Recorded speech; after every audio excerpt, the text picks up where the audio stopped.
National Herald కేసుకి సంబంధించి short షీట్లో రాహుల్ గాంధీ, సోనియా గాంధీ పేర్లు నమోదు చేయడంపై కాంగ్రెస్ నేతలంతా ఈరోజు దేశవ్యాప్తంగా నిరసనలకు పిలుపునిచ్చారు. అయితే ఇదంతా రాజకీయ కక్ష అంటూ ఈడీని అడ్డం పెట్టుకొని బీజేపీ ఇది కక్ష సాధింపు చర్యలకు పాల్పడుతోందంటూ కూడా కాంగ్రెస్ నేతలంతా కూడా ఆరోపిస్తున్నారు.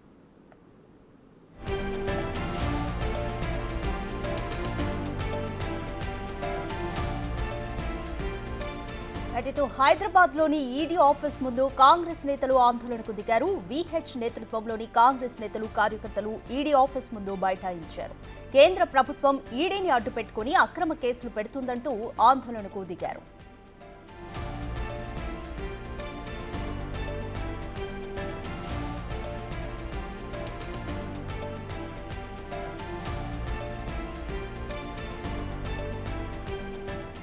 మోర్ డీటెయిల్స్ మా ప్రతినిధి సురేష్ అందిస్తారు. సురేష్, ఇటు హైదరాబాద్లోని ఈడీ ఆఫీస్ ముందు కాంగ్రెస్ నేతలు నిరసనకు దిగారు. పరిస్థితి ఏ విధంగా ఉంది? కాంగ్రెస్ నేతలు ఏమంటున్నారు? సోనియా గాంధీ, రాహుల్ గాంధీ పేర్లను ఛార్జ్షీట్లో ఈడీ పేర్కొంది. దీనికి సంబంధించి అక్రమ హెరాల్డ్ కేసుకు సంబంధించి షేర్లు అక్రమంగా బదిలీ అయ్యాయి కాబట్టి మనీ లాండరింగ్ జరిగిందని చెప్పేసి ఇందులో A1 సోనియా గాంధీ, A2 రాహుల్ గాంధీ పేర్లను ఛార్జ్షీట్లో చేర్చడంతో దేశవ్యాప్తంగా కాంగ్రెస్ నాయకులు ఈరోజు నిరసనకు పిలుపునివ్వడం జరిగింది. అందులో భాగంగానే బషీర్బాగ్లోని ఈడీ కార్యాలయం వద్ద VH ఆధ్వర్యంలో నిరసన తెలుపుతున్నారు. చాలామంది కార్యకర్తలు కూడా ఇక్కడికి వచ్చి కూర్చొని Modi down down, ED down down అంటూ కూడా ప్లెకార్డులు పట్టుకొని నిరసన కార్యక్రమం చేపట్టడం జరిగింది. సోనియా గాంధీ దేశం కోసం పోరాడుతుంటే అక్రమ కేసులు పెట్టి జైలుకు పంపించాలని చెప్పేసి కూడా భావిస్తున్నారు. ఇది పూర్తిగా అన్యాయం అని చెప్తున్నారు. సార్ VH మాట్లాడుతున్నారు, ఒకసారి ఇక్కడ మాట్లాడుతున్నారు. కాంగ్రెస్ పార్టీ తప్పనిసరిగా మన రాష్ట్రంలో కాదు, యావత్ భారతదేశంలో సెక్యులర్ సిద్ధాంతాన్ని నమ్ముతున్న ప్రతి ఒక్కరు కూడా రోడ్డు మీదకి వస్తారు. సోనియా గాంధీ, రాహుల్ గాంధీని కూడా కావాలని మీరు జైలుకేస్తే యావత్ భారతదేశంతో పెద్ద ఎత్తున నిరసన వస్తుంది. ఇప్పటికన్నా నరేంద్ర మోడీ ఆలోచన చేయి. విజయమేళను ఎందుకు తెస్తలేవు? నరేంద్ర మోడీని ఎందుకు తెస్తలేవు? కోట్ల రూపాయలు కొల్లు కొట్టి ఇతర దేశాలలో ఉన్న వాళ్ళని తెచ్చే దమ్ము లేదు ఈడీకి. కానీ ఇక్కడ ఉన్నటువంటి సోనియా గాంధీ ఒడుగు బలైన గురించి ఆలోచన ఆయన మీద, కన్యాకుమారి నుంచి కశ్మీర్ వరకు నడిచినటువంటి రాహుల్ గాంధీ జితినా హిస్సేదారి యుద్ధి భాగీదారు, క్యాష్ సెన్సస్ అన్నాడు. అది ముఖ్యంగా తెలంగాణలో రేవంత్ రెడ్డి దాన్ని అమలు చేశాడు. 42% వచ్చే సమయంలో మా నాయకురాలను, మా నాయకుడైన రాహుల్ గాంధీని, సోనియా గాంధీని జైలు పాలు చేయాలని ప్రయత్నం చేస్తే యావత్ భారతదేశము రోడ్ల మీద తిరిగిన పరిస్థితి ఉన్నది. ప్రభుత్వం కూడా పడిపోయే పరిస్థితి ఉంటుందని ఒక OBC MPs కన్వీనర్గా నేను, మాజీ PCC అధ్యక్షుడిగా ఇప్పటికన్నా ఆలోచనలో మార్పు రాని, ప్రజలకు ఇచ్చిన హామీలు నిలబెట్టుకో. ఉద్యోగాలు లేవు, పిల్లలు ఇవాళ రోడ్ల మీద తిరుగుతున్నారు, రైతులు రోడ్ల మీద తిరుగుతున్నారు. ఆ సమస్యలు పట్టించుకోకుండా ఇవాళ ఏది వర్క్ అమెండ్మెంట్ బిల్లు తీసుకొచ్చి పాస్ చేసి మేము గొప్ప అంటున్నారు. చూశారా మొన్న నిన్నగాకపోయినా జరిగినటువంటి రియాక్షన్ ఎట్లుంది? లక్షలాది మంది ముస్లింలు రోడ్డు మీదకి వచ్చినా లేదా? అదేవిధంగా సోనియా గాంధీ, రాహుల్ గాంధీ గురించి దేశ ప్రజలందరూ రోడ్డు మీదకి వచ్చే ప్రమాదం ఉన్నది.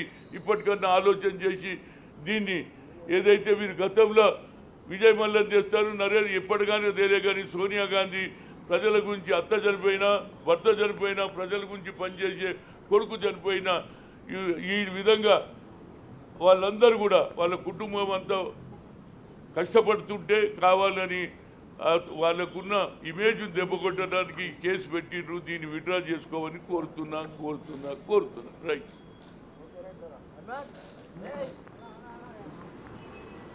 అయితే కేసులు విత్డ్రా చేసుకోవాలి, ఇవి అక్రమ కేసులు అని చెప్పేసి కూడా కాంగ్రెస్ నాయకులు నిరసన వ్యక్తం చేస్తున్నారు. ప్రస్తుతం VH గారు ఉన్నారు. ఒకసారి ఎట్లా చూస్తారండి ఛార్జ్షీట్లో సోనియా గాంధీ, రాహుల్ గాంధీ పేరు? ఇది కక్ష సాధింపండి, ఇంకెట్లా చూసేది ఉన్నది? ఎట్లనన్నా సోనియా గాంధీని, రాహుల్ గాంధీని జైల్లో పెట్టాలి. ఈ దేశంలో ఎవరైతే ప్రజల గురించి, పేద ప్రజల గురించి, రైతుల గురించి, నిరుద్యోగుల గురించి మాట్లాడకుండా చేయడానికి ప్రయత్నం గతంలో మీరందరూ చూసిండ్రు. ఏది పార్లమెంట్లో ఏది మన ముస్లింలకు ఉన్నటువంటి ఏదైతే అమెండ్మెంట్ బిల్లు, దాన్ని కూడా వ్యతిరేకంగా భూములు తీసుకెళ్ళాలని ప్రయత్నం చేస్తూ ప్రజలందరూ రోడ్డు మీద వచ్చిండ్రు. అదేవిధంగా ఇవాళ సోనియా గాంధీ, రాహుల్ గాంధీ మీద చేసే ప్రతాపం చూపిస్తే దేశ ప్రజలందరూ రోడ్డు మీదకి వస్తారు.